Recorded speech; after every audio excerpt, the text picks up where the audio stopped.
Welcome back to News Tonight. The police in Assam have arrested 5 people after a 33-year-old woman MLA and her second husband were brutally beaten up by a mob of about 100 people. Congress leader Rumi Nath was attacked at a hotel for allegedly converting to Islam and marrying Muslim. This after not getting the divorce from her first husband. The National Commission of Women has said that they will take a suo motu cognizance of the case.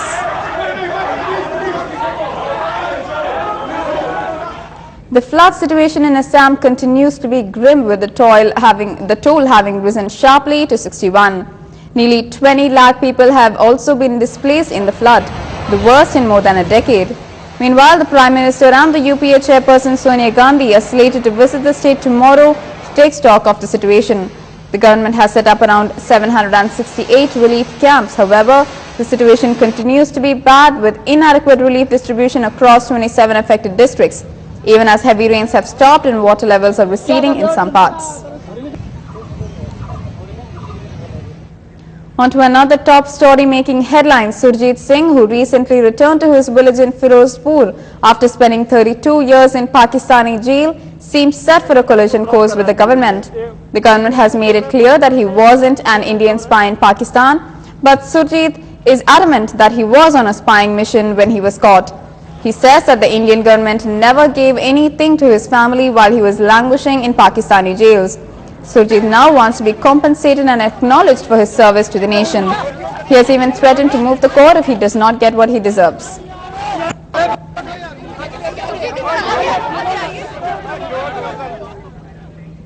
Another possible breakthrough for Indian agencies after the detention of an alleged terrorist once again in Saudi Arabia. Sources confirm that Fasi Mahmood, who is wanted by the Delhi and Karnataka police for terror cases, has been detained by Saudi intelligence.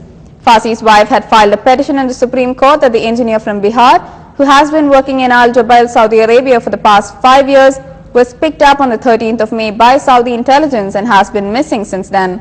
The CBI is now likely to send a team to Saudi Arabia to get Fasi deported.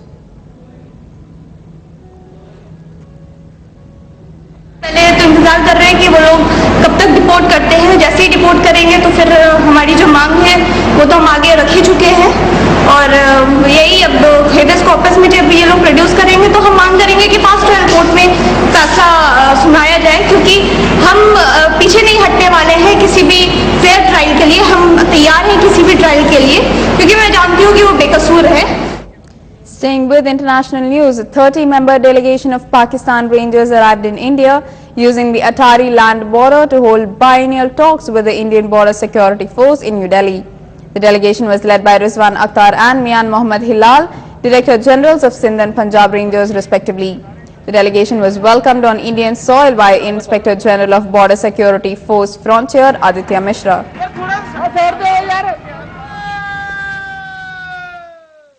As you already know, that Pakistani delegation comprising of Pakistan Rangers Sindh, Pakistan Rangers Punjab, Interior Ministry, Survey of Pakistan and Anti-Narcotics Force is here to visit India to attend biennial meetings on issues of bilateral along the border issues with the smuggling and the prisoners, fishermen in both jails, and also we will the Survey of Pakistan and Anti-Narcotics Force will also talk about the anti-smuggling measures along the borders. On to last week's fire in Maharashtra Mantralaya, where a forensic lab has ruled out sabotage.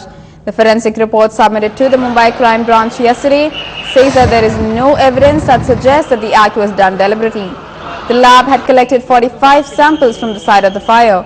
The Crime Branch investigation suggests that the fire started from an AC duct, and CCTV footage has also not shown any suspicious movements.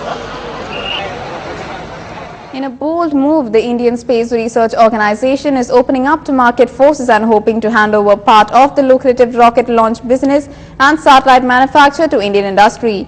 NDTV Science editor Pallav Bagla brings you the first whiffs of daring commercialization emanating from India's space agency. 1, 0.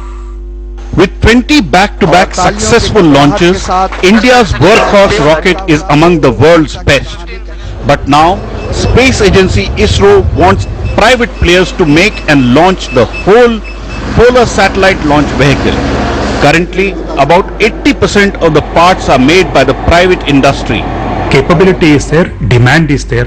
How to enhance the capacity to realize more PSLVs? Can we get the Indian space industry to realize the PSLV vehicle itself?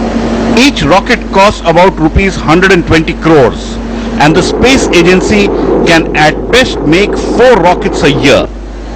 But in the next 2 to 3 years, almost a dozen rockets will be needed. The plan is to create a 250-acre space park adjoining the spaceport